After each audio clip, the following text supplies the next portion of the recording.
Bueno, muy buenas noches a todos.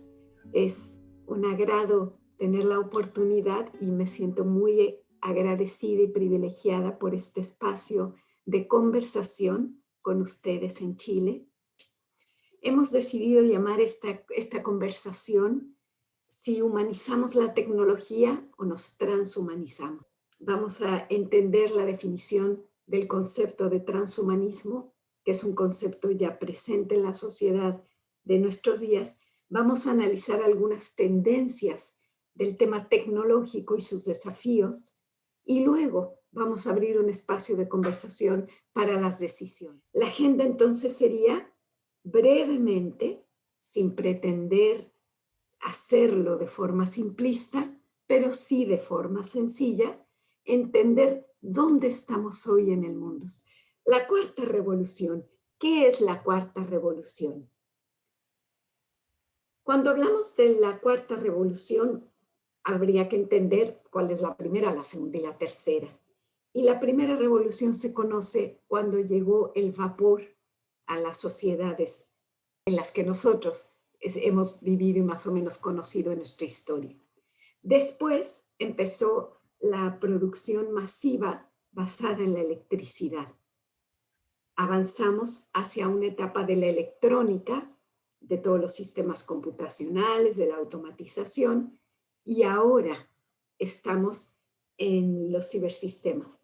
Estamos en sistemas que no solo hacen cosas, sino que aprenden a hacer cosas.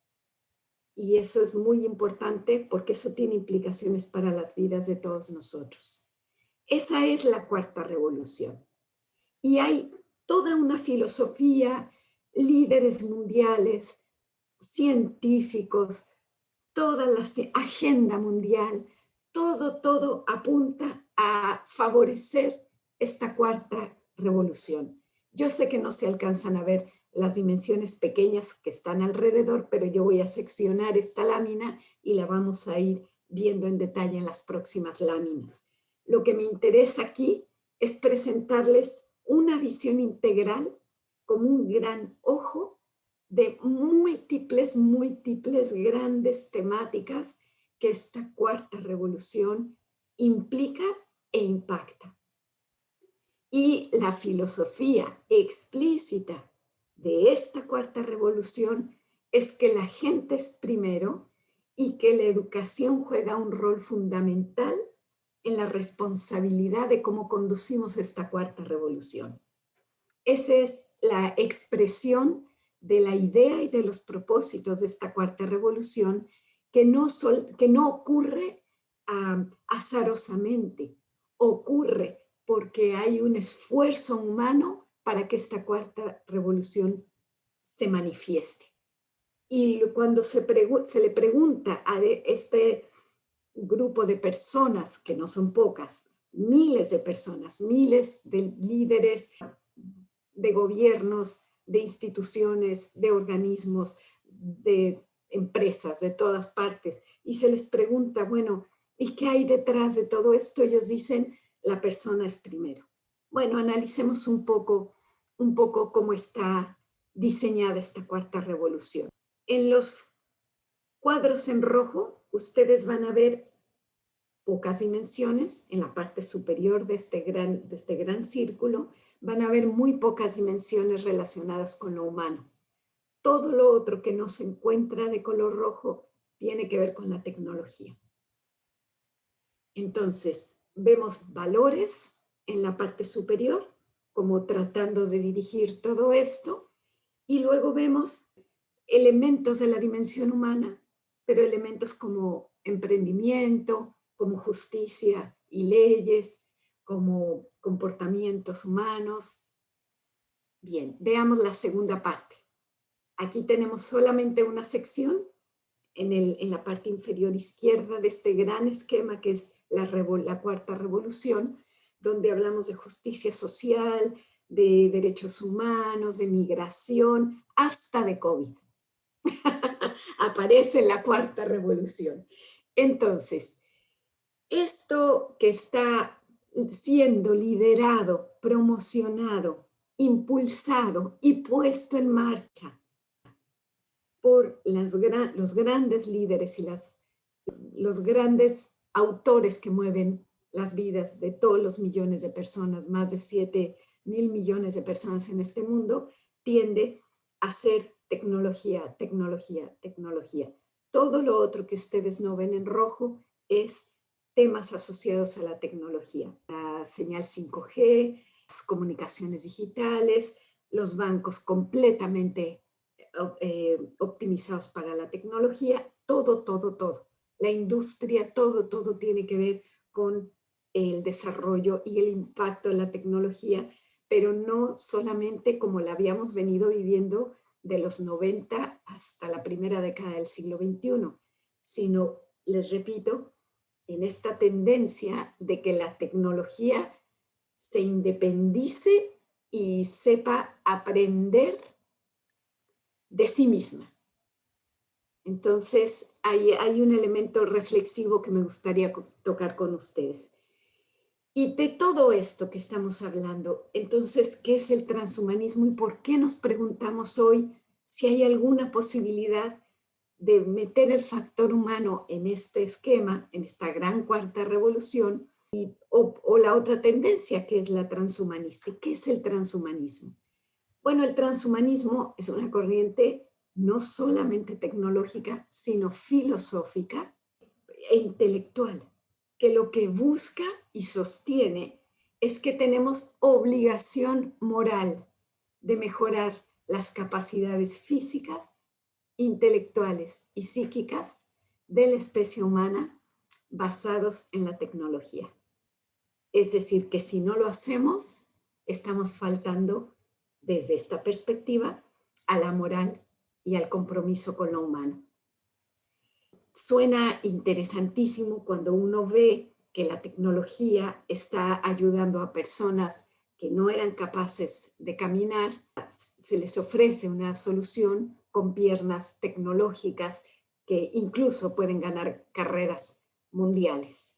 Es muy, muy interesante y muy alentador ver cómo hay personas que no escuchaban y gracias a la tecnología de esta cuarta revolución son capaces ahora de escuchar, o ciegos de ver, o cualquier limitación. Por supuesto, todos los avances que tenemos en solucionar enfermedades como algunos tipos de cánceres, y el día de hoy, esta pandemia que nos tiene a todos absolutamente en nuestras casas y aislados unos de otros. Esa es la mirada positiva, la mirada optimista de, de este desarrollo, de esta cuarta revolución. La mirada de cuidado y donde nos planteamos la pregunta de si podemos humanizar la tecnología o nos vamos por este camino, que es la tendencia que también está detrás de esta cuarta revolución, tiene que ver con cuáles son los límites. ¿Usamos la tecnología para qué? ¿Qué propone?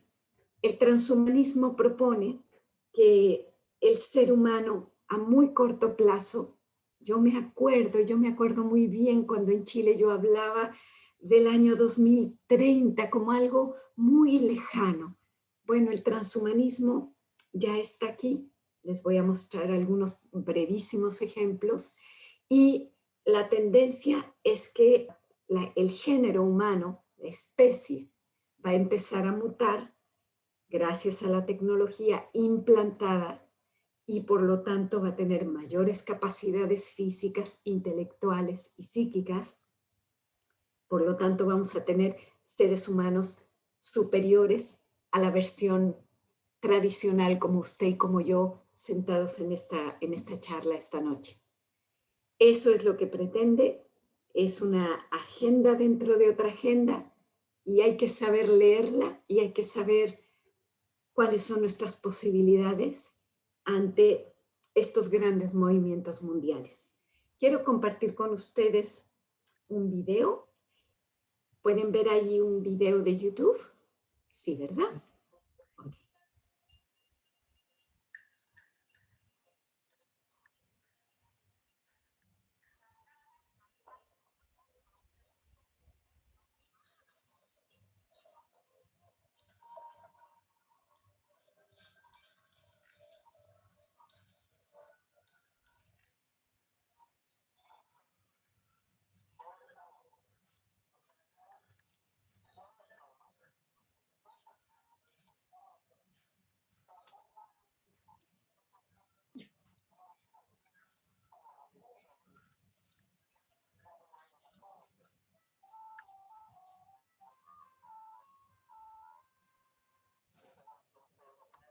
que no se escucha.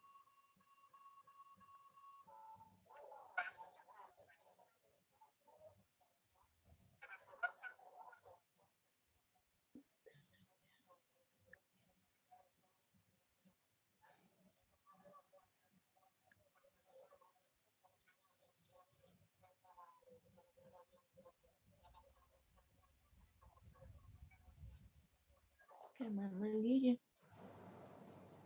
Muy bien.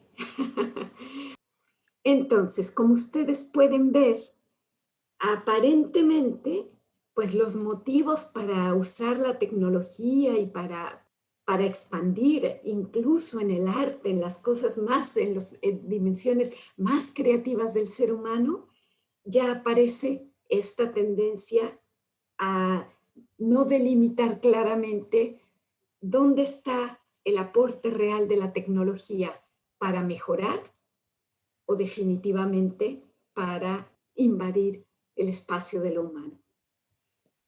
Es muy importante y realmente es muy importante para mí porque algunas personas que están hoy presentes en esta conversación saben que yo me he dedicado a promover el uso de la tecnología en la educación desde hace aproximadamente 20 años. Entonces ustedes podrían pensar hoy, bueno, ¿y cómo nos estás hablando contra la tecnología si tú te has dedicado a que las escuelas, las universidades tengan la tecnología?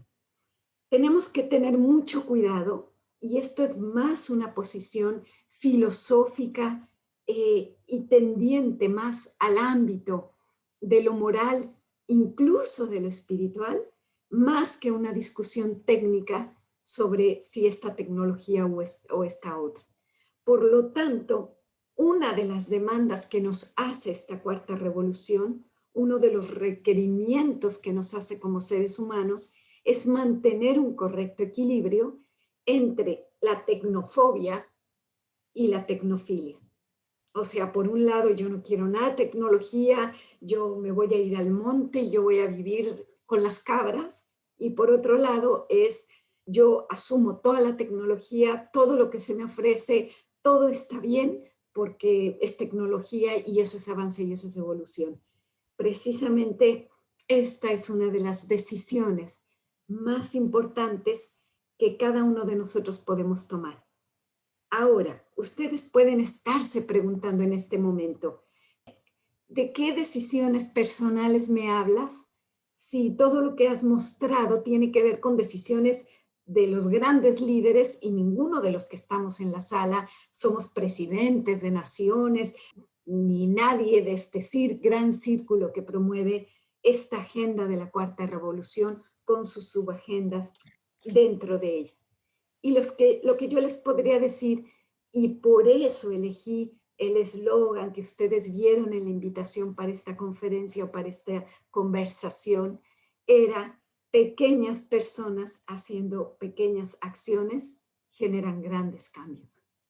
Y es de ahí, de esa inicial semilla de idea de esperanza, de idea de corresponsabilidad sobre los efectos de la tecnología en la vida de nosotros y de las próximas generaciones, quiero realmente ofrecerles esta noche.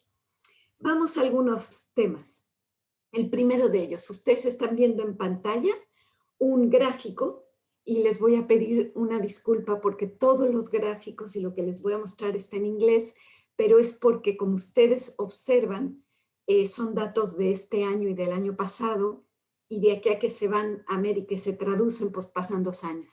Entonces yo quería darles la información más reciente y esa información pues está en inglés. Pero como los dibujitos se entienden más allá de cualquier idioma que venga en las columnas, lo que ustedes están viendo aquí es el número de celulares por 100 habitantes en el mundo entero que hay disponibilidad. Entonces ustedes pueden ver que en el 2001 teníamos más o menos el 20% de personas con teléfonos celulares, con dispositivos, y tenían más o menos, si ustedes ven, hasta el 2002 tenían más o menos el mismo número de personas con dispositivos de teléfono celular y datos en ese teléfono celular, es decir, conectividad.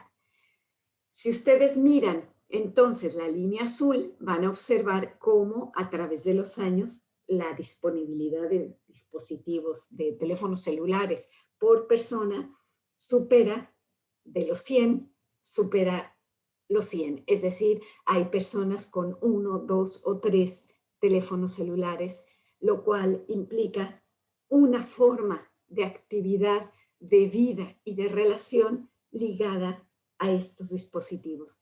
Y yo solamente voy a poner el ejemplo de los celulares porque son los que los ciudadanos como ustedes y como yo son el tipo de tecnología que podemos hacer algo con ella y miren lo que estamos haciendo. Estas son las decisiones que estamos tomando. Esto está sacado del mostrador hace 2 o 3 días, o sea, de un diario de Chile. Y este diario sacó un artículo de un estudio preliminar que demuestra que el uso de los teléfonos celulares están produciendo tanta adicción y están provocando las mismas consecuencias de cualquier adicción como al alcohol, las drogas u otro tipo de adicciones, el uso indiscriminado de los teléfonos celulares. Entonces, cuando uno mira este ejemplo, un ejemplo muy concreto, sobre la base de una cuarta revolución que estamos viviendo, con una pregunta inicial sobre si somos nosotros quienes humanizamos la tecnología, es decir, la utilizamos para el bien de lo humano, o si estamos yéndonos hacia el lado de la tecnofilia acrítica, donde la tecnología invade nuestras vidas, invade nuestras relaciones, invade nuestros espacios, incluso invade nuestra espiritualidad. Hay una anécdota muy linda de un monje que cuando llegaron y le contaron que le querían regalar un teléfono celular para que pudiera comunicarse con su familia que estaba lejos, el monje se rió y las personas que le regalaban el teléfono preguntaban que por qué se reía. Y entonces él sabiamente les dijo, bueno, ¿y ustedes qué creen que va a pasar con estos aparatos? Y ellos dijeron, no, pues ahora vamos a tener más oportunidades, más tiempo para hacer otras cosas, porque ya tenemos la comunicación a la mano. Entonces, todo lo que antes gastábamos de tiempo y de esfuerzo en comunicarnos, ahora va a estar a la mano.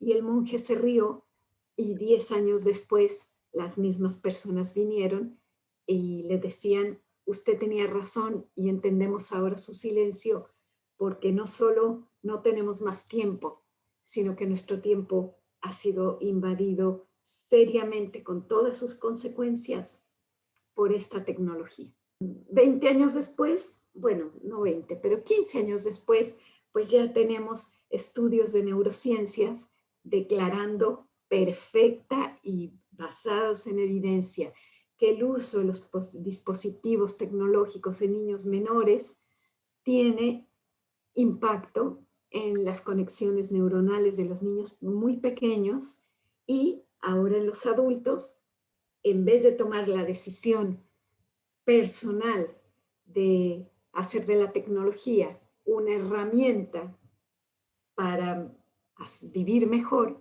pues la tecnología está haciéndolos adictos y generando todo tipo de dificultades en sus vidas, todo tipo de desbalance. Hablemos de algunas tendencias e implicaciones de esta cuarta revolución. Miren, esto salió hace muy poco. Lo que ustedes están viendo en pantalla es un gráfico que muestra distintos países y las barras azul oscuro reflejan aquellos empleos que van a estar altamente impactados por la automatización en los próximos años. Y cuando hablo de los próximos años, hablo de aquí al 2030. Es decir, estamos hablando de 9 años, que es muy corto tiempo. La barra azul claro habla o muestra la cantidad o el porcentaje de empleos que van a ser medianamente impactados, o no tan altamente impactados, pero que van a ser impactados. Y tienen dos figuritas, no sé si las alcanzan a ver, unos puntitos café y unas rayitas negras. Bueno, las rayitas y los puntitos hablan de las personas, las habilidades digitales que debieran o que tienen las personas respecto del uso de la tecnología en contraposición con todos los puestos que van a ser automatizados. Es decir, si tú automatizas una empresa, pues tienes que tener gente que maneje esa tecnología para que la empresa funcione. Bueno, lo que está ocurriendo, aquí estamos viendo solamente algunos países, pero este gráfico sigue y sigue, y a partir de aquí, ustedes pueden ver, y ahí está Chile, ustedes pueden ver que hay casi un 50, más de un 50% de puestos de trabajo que de aquí al 2030 están en alto o en moderado riesgo de ser automatizados. Y si ustedes observan las capacidades digitales de la gente en Chile, pues son muy, muy bajas, o sea, son menos, arribita del 20% para enfrentar una sociedad automatizada. No voy a analizar los otros países, no voy a analizar donde hay brechas muy grandes, por ejemplo, entre el 2017 y el 2020, cuanta más grande es el espacio entre estas figuras, mejor es el resultado, porque quiere decir que los países se han preparado masivamente con sus ciudadanos para que puedan interactuar con la tecnología. Pero si ustedes miran a partir de la mitad más o menos de aquí hacia adelante, ustedes empiezan a ver que la tendencia es a la baja, a la baja, a la baja. ¿Qué ocurre? Que se juntan dos grandes riesgos en nuestras sociedades en esta cuarta revolución. Por un lado, el riesgo de la acelerada automatización, lo cual significa una reestructuración social del empleo, de las familias, de su bienestar, de la independencia, de la autonomía, y por otro lado, la gran vertiente de, si esto ocurre, bueno, de todas formas, la vertiente o el otro riesgo que viene por el otro lado como dos olas grandes de tsunami que van a converger en algún momento, en algún punto de nuestros países, es la falta de capacidad, la falta de competencias de las personas para interactuar con este nivel de automatización acelerada. Para mostrarles un poco cómo esto está siendo visto, y por favor observen que esto es en respuesta al COVID. O sea, esto es del año pasado a ahora. No estamos hablando ni del 2030, ni del 2030, ni del 2050. Estamos hablando lo que estamos viviendo hoy. Y observen, por favor, cómo 28 y 13% de la fuerza de trabajo va a tener una reducción permanente o al menos temporal durante y después del COVID. Y por otro lado, como les comentaba, porque esto viene por fuerzas convergentes, por otro lado, además de que se pierden esta cantidad de trabajos, si ustedes observan la parte superior del gráfico es acelerada digitalización, acelerada automatización de procesos, acelerada digitalización y de la educación, la tecnología, los proveedores, acelerada implementación de programas, acelerada transformación organizacional, acelerado. Entonces, como ustedes pueden observar, la posibilidad de este choque de condiciones en esta cuarta revolución, pues no plantea escenarios tan positivos como quisiéramos o como podría ser, debido a que se supone que la tecnología viene a favorecer el bienestar de los seres humanos. En la pantalla lo que están viendo ahora es la demanda de personas y de conocimientos en las personas para los próximos 5 años, y a la derecha la demanda que va a decrecer de otros tipos de disciplinas. Si ustedes pudieran leer, que no sé si pueden leerlo, pero van a tener una copia de esta presentación, por lo tanto, después ustedes pueden hacer el análisis de lo que yo les estoy contando. A la izquierda, todo tiene que ver con data análisis, inteligencia artificial, big data, data marketing, business development, especialistas en transformación digital, el Internet de las cosas, project managers, pero relacionados no con proyectos de humanización, están relacionados con cómo gestionas un proyecto tecnológico, bases de datos, robótica. Eso es lo que está de aquí al 2030, al 2025, perdón.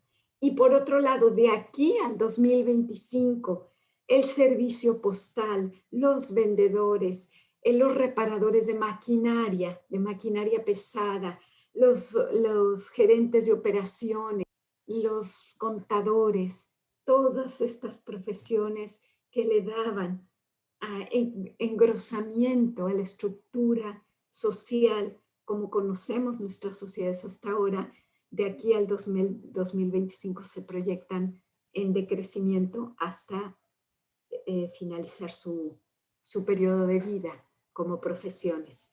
Esto tiene un gran impacto si ustedes hacen un análisis del tipo de carreras y del tipo de programas que se ofrecen actualmente en las universidades de América Latina. Voy a hablar de América Latina. ¿Qué pasa en la educación? Miren, esto también viene de esta emergencia sanitaria. Pasamos de la parte izquierda del gráfico, de la fase de la emergencia, de lo crítico, de cómo resolvemos esto, de esta disrupción. Después se espera una transición que está viviendo Chile en este momento, reabriendo las escuelas, y luego viene una reimaginación del aprendizaje y de los sistemas. Por favor, pongan atención en la última parte, porque hay una palabra importante ahí, y son los sistemas híbridos. Ustedes pueden decir, pero Ana Elena, parece que ya no te acuerdas que en América Latina hay diferencias muy grandes de acceso a la tecnología, hay niños que no cuentan con las condiciones, que se han visto muy mermados por esta pandemia en circunstancias de su aprendizaje debido a la falta de herramientas para enfrentar la pandemia, etc.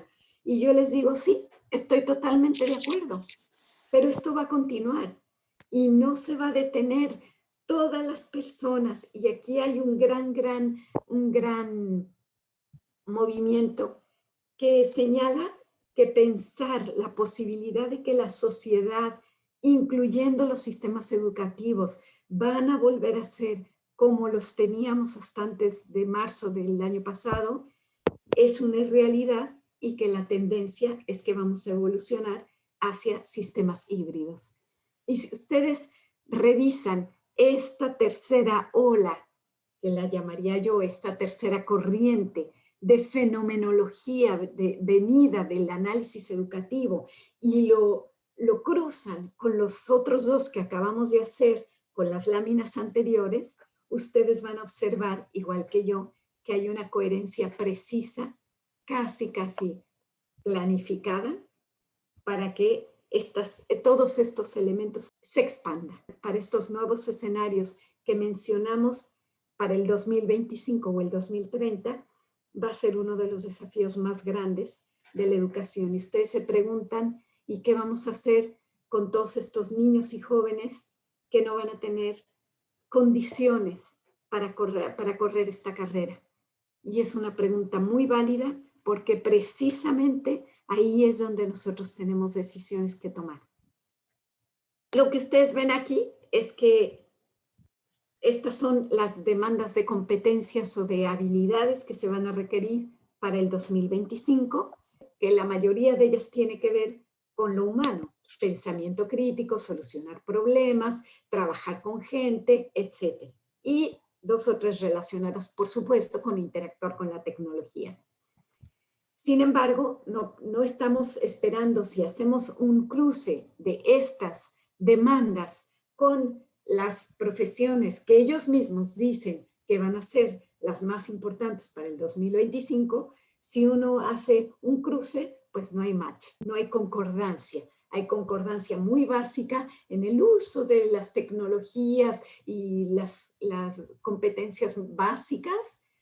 Estas competencias que ustedes ven en pantalla no se condicen con la complejidad de competencias de las profesiones y del nivel de automatización y de riesgo de los empleos que esta pandemia y el futuro vamos a enfrentar con esta cuarta revolución.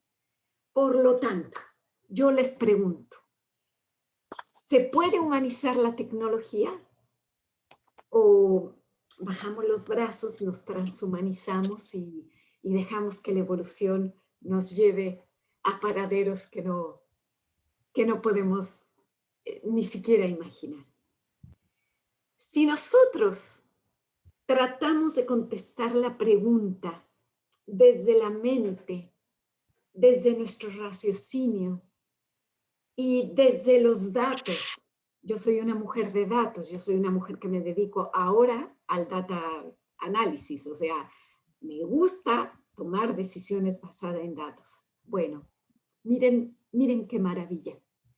Si uno trata de responder esta pregunta desde la inteligencia, desde los datos, desde la ciencia, que es muy válido hacerlo, la respuesta sería no. No podemos hacer mucho. Pareciera que esta revolución nos lleva a todos y no tenemos maniobra, no tenemos opción, no tenemos mucho que decir porque nosotros estamos aquí y ellos están acá. Ellos me refiero no a una teoría conspiracionista, estoy hablando de esta corriente que está instalada, de esta filosofía transhumanista que está instalada y que grandes personas del mundo, que nosotros consideramos grandes, sostienen como el siguiente paso de la humanidad. Estoy hablando de gente seria diciendo cosas más o menos serias. Entonces, si nosotros tratamos de responder esta pregunta desde la mente y desde los datos, la pregunta sería que no. Y ustedes dirían, ¿y para qué me invitaron a una charla donde si la serie se llamaba Diálogos de Esperanza? ¿Para qué esta señora me tiene aquí escuchando todo esto para decirme que no? Bueno, déjenme les cuento algo. Las máquinas, así como va esta cuarta revolución, las máquinas van a ser capaces y están siendo capaces de realizar actividades físicas, operativas, mentales y en este momento incluso emocionales. Y tenía otro pequeño video, pero ya no se los voy a mostrar porque ya se está acabando el tiempo, donde las máquinas son mejores que nosotros.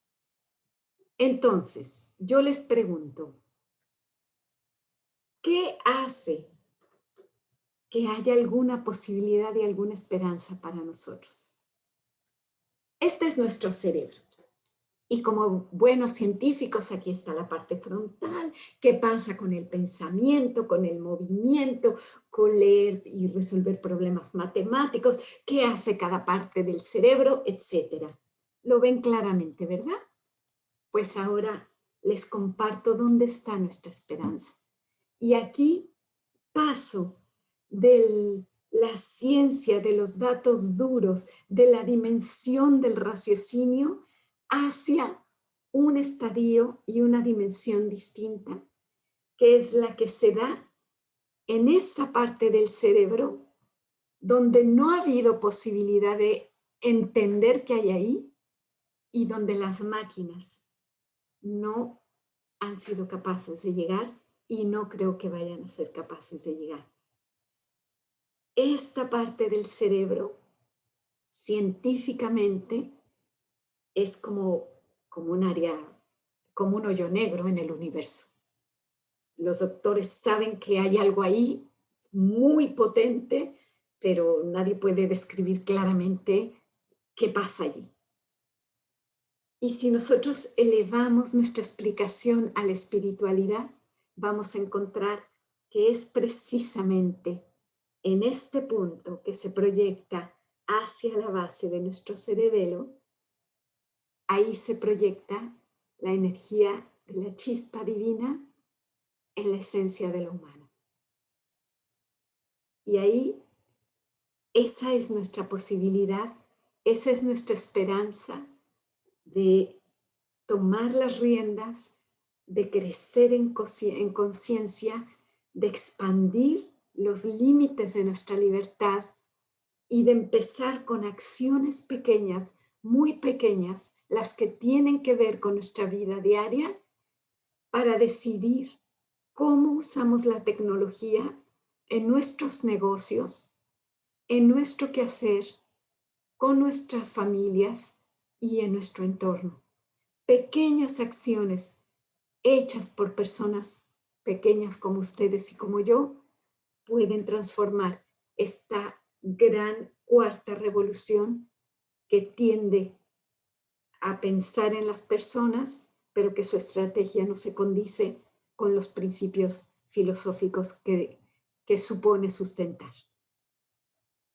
Yo les dejo algunos artículos aquí, están hipervinculados. Ustedes cuando reciban la presentación solo hacen clic y se abre el documento. Les leí lo más que pude y elegí aquello que consideré que reflejaba de mejor manera aquellas ideas que hoy estamos compartiendo. Un autor pro transhumanismo, uno que dice, bueno, pensémoslo críticamente, no sé, pero pensémoslo críticamente. Uno que analiza los fundamentos filosóficos del transhumanismo y uno declaradamente en contra y dice por qué. Me parece que si queremos tener una posición crítica sin ser tecnofóbicos ni tecnofilios, nos merece atención hacer nuestro esfuerzo mental, de tiempo y emocional para entender bien dónde estamos viviendo y cómo estamos viviendo esta cuarta revolución. Y 4 videos. Uno de ellos es el pequeño corto que ustedes vieron ahora y otros que me parece que reflejan las implicaciones de esta cuarta revolución que estamos viviendo. Les doy las gracias.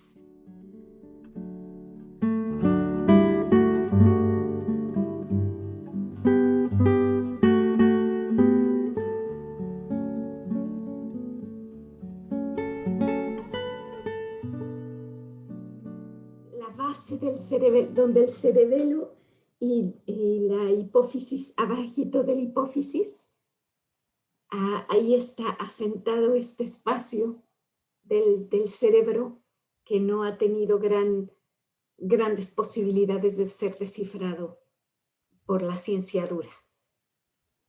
En espiritualidad se le conoce como la boca de Dios, de hecho. Pero algunas películas futuristas, que no sé si algunos de ustedes recuerden, cuando hablan de estos cyberborg y toda esta gente, es muy notorio cómo los tienen como apresados o se conectan a través de esta base, y es una simbología de precisamente, es un mensaje subliminal del control sobre aquello que la ciencia no ha sido capaz de discernir, pero que puede esclavizar al hombre. Estoy hablando en las películas, es solamente un lenguaje subliminal respecto de esta idea de la presencia de Dios, la chispa divina, desde la neurociencia.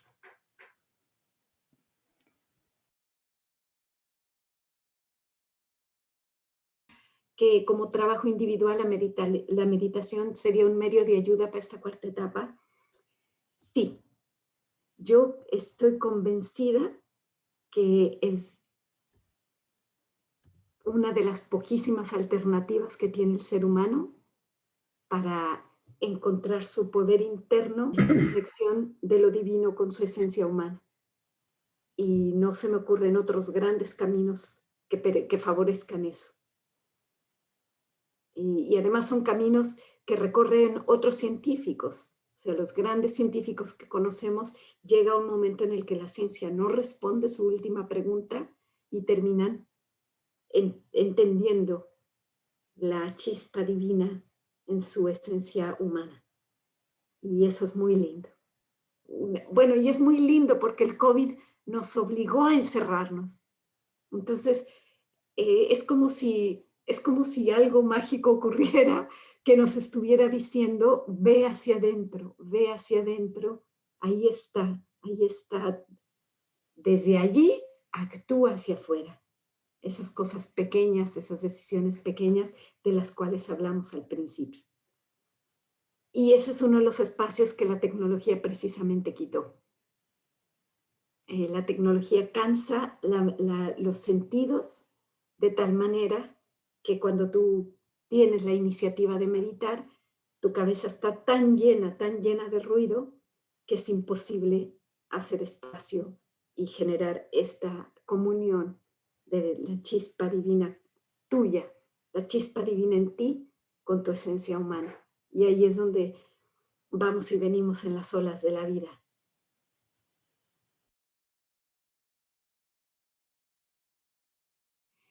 El hoyo negro no es para nosotros, el hoyo negro es de la ciencia. La ciencia no ha sido capaz, con toda su tecnología, de entender, que sí ha sido capaz de entender otras funciones del cerebro, no ha sido capaz de entender esta parte del cerebro.